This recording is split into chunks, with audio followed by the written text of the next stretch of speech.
আচ্ছা, এরপর যেটা আছে জাভা হচ্ছে হাই পারফরমেন্স। তো হাই পারফরমেন্স কেন বলা হয়?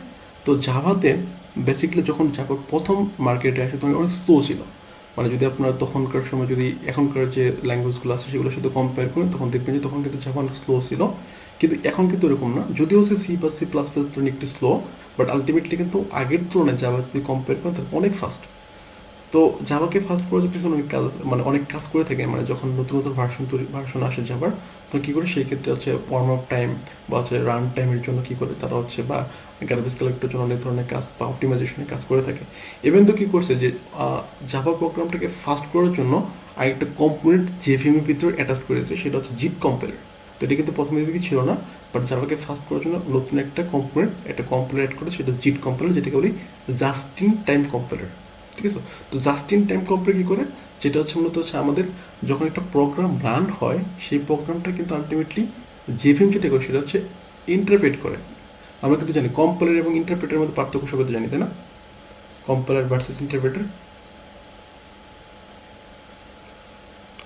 ওকে, কম্পাইলারের কাজটা কি? যে ফুল প্রোগ্রামটাকে একবার কম্পাইল করে কি করে সেটা হচ্ছে যে করেসপন্ডিং নেটিভ পুট সেটা হচ্ছে মেশিনের উপর রান করে থাকে।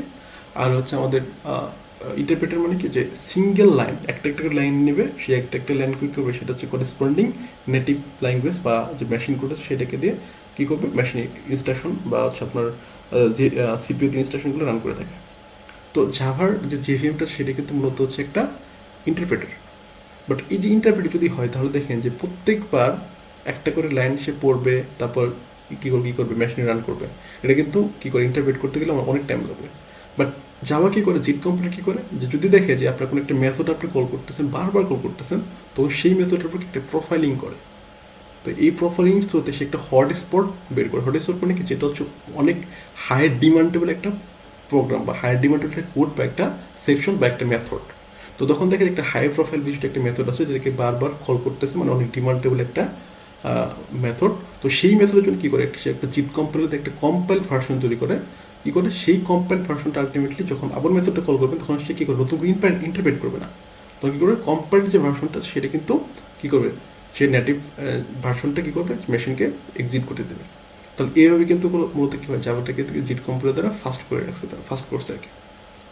ঠিক আছে? তো জিট কম্পাইলার কীগুলো আমরা জানবো যখন আমরা জেভিএম আর্কিটেকচার পড়বো, তখন কিন্তু ডিটেলস আমরা জানবো। ঠিক আছে? জাস্ট আপনাদের একটা ধারণা রাখেন যে জিট কম্পাইলার একটা জিনিস আছে জাভাতে। তো এটা অনেকে একটা ভুল ধারণা আছে, সেটা হচ্ছে জিট কম্পাইলার। আমাকে একজন বলতেছে যে জিট কম্পাইলার মানে কি, যে সে বলতেছে হচ্ছে আমরা যখন কী করি, যে আইডি থ্রুতে কোড করি, তখন কোড করার সময় কিন্তু কি যদি ভুল হয় তাহলে কিন্তু ইরর বা হচ্ছে আপনার একটা রেড মার্ক দিয়ে রাখে নিচের দিকে, তাই না? আপনার যারা ডেভেলপ করছেন জাভা বা জাভা নিয়ে কাজ করেন, ক্লিপস বা হচ্ছে নেটবিনস বা হচ্ছে ইন্টেলিজেন্টে, তাদেরকে দেখে দেখছেন, তাই না? দেখেন না ভাইয়া? দেখেন কি না? কোনো একটা সিনটেক্স ভুল হলে সেখানে রেড মার্ক দিয়ে রাখে না? আচ্ছা, তো সে বলতেছে এটা অ্যাকচুয়ালি হচ্ছে জিট কম্পাইলারের জন্য হচ্ছে, কিন্তু না, এটা কিন্তু ভুল ধারণা, এটা কিন্তু জিট কম্পাইলারের জন্য না। জিট কম্পাইলারের কনসেপ্টটা আসে হচ্ছে জাভা রান টাইমে, মানে যখন মতো প্রোগ্রামটা রান হয় জেভিএম এর উপর, তখনই কিন্তু জিট কম্পাইলারের কনসেপ্টটা আসে। তার আগে কিন্তু কখনোই জিট কম্পাইলারের কনসেপ্ট আসে না। আচ্ছা, যখন আপনি আইডিতে কোড লিখতেছেন তখন কি জাভা রান হইতেছে? প্রোগ্রামটা কি রান হইতেছে তখন? না। তার মানে আমরা যা প্রোগ্রাম রান করতে হবে অবশ্যই প্রথমে কম্পাইল করতে হবে, বাইট কোড জেনারেট করতে হবে, সেই বাইট কোডটা জিমের থ্রুতে বা জিমের উপর রান করতে হবে। তাহলে কিন্তু রান করার যে কাজটা সেটা কিন্তু অনেক পরে আসতেছে, এবং ওই রান করার পরে কী হইতেছে, আমাদের কিন্তু ওই জিট কম্পাইলারের কনসেপ্ট আসতেছে। তাহলে যখন আমরা কোড লিখতেছি তখন কিন্তু জিট কম্পাইলারের কোনো কনসেপ্টই আসবে না, কোনো নামগন্ধই নেই। ঠিক আছে? তো এই ভুলটা কিন্তু কখনো করবেন না। বেসিক্যালি আমরা যখন আইডিতে কোড করি তখন হচ্ছে আইডির ফিচার অনুসারে আমরা পাই, হ্যাঁ এখানে সিনট্যাক্স ভুল হয়েছে, হ্যাঁ সিনথেটিক্যাল এরর আছে বা এই এরর সেই এরর, এটা কিন্তু আমাদের আইডি একটা সাপোর্ট বা প্রোভাইড করে থাকে। বাট জিট কোম্পানি কিন্তু এই কাজটা করে না, জিট কোম্পানির কাজটা একটু অন্যরকম। ঠিক আছে? এটা মতো প্রোগ্রাম বারবার যাতে ইন্টারপ্রেট না করতে হয় এই জন্য একটা কম্পাইল ভার্সন তৈরি করে রাখে এবং এটাকে অপটিমাইজ করে থাকে। ঠিক আছে? তো এটা আমরা দেখবো যখন জাভার জিভি আর্কিটেকচার করবো, তখন আমরা এটা সম্পর্কে একটু জানবো ইনশাল্লাহ। তো এই ছিল মোটামুটি জাভার ফিচার। এরপর যেটা আছে সেটা জাভা অ্যাপ্লিকেশন, মানে জাভা অ্যাপ্লিকেশনটা কোথায় অ্যাকচুয়ালি, মানে আপনি এখন জাভা শিখতেছেন, আপনি হচ্ছে আলটিমেটলি জাভাটা কোথায় কোথায় ইউজ করতে হবে। দেখেন জাভা অ্যাপ্লিকেশন, মানে জাভার মানে অ্যাপ্লিকেশনের কোনোই নেই, মানে শেষ নেই। আপনি অনেক জায়গায়, মানে জাভা ইজ এভরিওয়্যার, মানে যে কোনো জায়গায় আপনি কাজ লাগাতে হবে। মানে বর্তমান যে টেকনোলজি, সেই সব টেকনোলজির মধ্যে কিন্তু জাভা অ্যাপ্লাই করা যাবে। যেমন ওয়েব ডেভেলপ টেকনোলজি যদি কাজ করেন বা ওয়েব ডেভেলপমেন্টে কাজ করেন, সেক্ষেত্রে সমস্যা নেই, আপনি কিন্তু ওয়েব ডেভেলপমেন্টের জন্য অনেক ভালো ভালো ফ্রেমওয়ার্ক এখন আছে। যেমন বর্তমানে সবচেয়ে ভালো ফ্রেমওয়ার্ক যেটা চলতেছে মার্কেটে জাভার, সেটা হচ্ছে স্প্রিং বোর্ড, ঠিক আছে। তারপর ডেস্কটপ অ্যাপ্লিকেশন বলেন, আগে ছিল জাভার সুইং ছিল, এডাব্লিউটি ছিল, এখন হচ্ছে জাভা এফএক্স আসছে।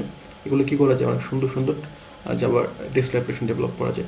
আপনি যদি মোবাইল অ্যাপ্লিকেশন দেখেন, অ্যান্ড্রয়েড বলেন বা হচ্ছে আপনার যে চাপা ফোন যেগুলো আছে সেগুলো ডেভেলপমেন্টের ক্ষেত্রে কিন্তু জাভা ইউজ করতে পারেন। যদি বিগ ডেটা নিয়ে কাজ করতে চান, যেমন হচ্ছে হ্যাডপ, তারপর স্পার্ক, ঠিক আছে, স্ট্রম, এগুলো যখন এই ধরনের ফ্রেমওয়ার্কে যখন কাজ করেন তখন কিন্তু বেসিক্যালি আপনাকে জাভা দিয়ে কাজ করতে হবে, ঠিক আছে।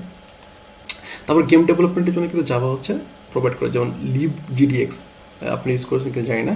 তারপর হচ্ছে যে মানকি ইঞ্জিন আছে, যদি যে মানকি ইঞ্জিনটা হচ্ছে 3D গেম ডেভেলপমেন্টের জন্য অনেক আগে 2011 সালের দিকে মনে হয়, হ্যাঁ এরকম একটা টাইমে হচ্ছে একটা ভালো একটি ছিল যে মানকি ইঞ্জিন, বাট এটা পরবর্তীতে আর হচ্ছে এগোয় নেই, বা এখন জানি না যে মানকির কী অবস্থা আর কি। আচ্ছা, এরপর হচ্ছে ইন্টারনেট অফ থিংস, আইওটি ডিভাইসের জন্য ক্ষেত্রে কিন্তু, হ্যাঁ জি ভাইয়া বলেন।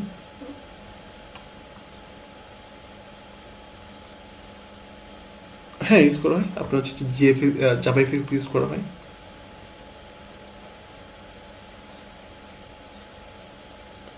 না, ডেস্কটপ ডেভেলপমেন্টে জাভা হচ্ছে হয়তো মানে এতটা সুদূর প্রসারী না বা এতটা কাজ করে না, বাট হচ্ছে আপনার কিছু কিছু ক্ষেত্রে যখন আপনার জাভার ডেস্কটপ অ্যাপ্লিকেশন লাগে সেক্ষেত্রে আপনার হচ্ছে জাভা এফএক্স এর থ্রুতে এখন ডেভেলপ করা হয়।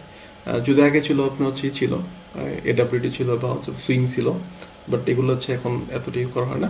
বাট আপনি দেখেন যে আপনি ইন্টেলিজাইডে যদি ইউজ করেন, ইন্টেলিজাইডে কিন্তু পুরোটা জাভাতে লেখা, জানেন? ইন্টেলিজাইডে বলেন, তারপর হচ্ছে সি লায়ন আছে, তারপর পাইচাম আছে, ঠিক আছে, আপনি এগুলো লিখে সার্চ দেবেন, যেমন ইন্টেলিজাইডে উইকিপিডিয়া সার্চ দেবেন, দেখবেন যে দেখাবে এটা কী দিয়ে লেখা, ঠিক আছে। তো এগুলো কিন্তু ডেস্কটপ অ্যাপ্লিকেশন, তাই না? এবং এগুলো দেখেন গুইটা কিন্তু অনেক সুন্দর, আপনি যদি যে পাইচাম বা হচ্ছে আপনার ইন্টেলিজাইডে দেখেন কিন্তু গুই কিন্তু অনেক স্মুথ, অনেক সুন্দর, তাই না? তো এগুলো কিন্তু বেসিক্যালি জাভা থ্রুতে করা, জাভা এফএক্স দিয়ে করা, ঠিক আছে।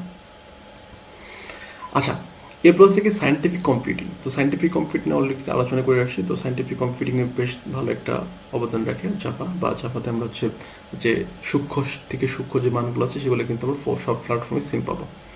তবে মেশিন লার্নিং, যদিও মেশিন লার্নিংয়ে হচ্ছে আপনার পাইথনটা অনেক বেশি ইউজ করা হয়, কারণ পাইথন হচ্ছে আপনার সিনটেক্স অনেক শর্ট, অনেক দ্রুত ডেভেলপ করা যায়, এই জন্য হচ্ছে পাইথন হচ্ছে সবাই চুজ করে। বাট এমন না যে জাভাতে হচ্ছে কী করা যায়, মেশিন লার্নিংয়ের কাজ করা যায়, জাভাতে কিন্তু মেশিন লার্নিংয়ের কাজ করা যায়। এবং হচ্ছে মেশিন লার্নিং কাজ করার জন্য জাভাতে কিন্তু অনেক হচ্ছে কী আছে যে লাইব্রেরি প্রোভাইড করে, যেমন হচ্ছে উইকা আছে, তারপর হচ্ছে ডিপ লার্নিং ফর যে, এরকম হচ্ছে অনেক লাইব্রেরি আছে। এখানে যদি 2-3টা এরকম উল্লেখ করছে, বাট অনেক ধরনের এরকম লাইব্রেরি কিন্তু এখন আছে যেগুলোতে মতো মেশিন লার্নিংয়ের কাজ করা যায়। ওপেন সিভিতেও কিন্তু মেশিন লার্নিংয়ের কাজ করা যায় জাভার থ্রুতে, ঠিক আছে।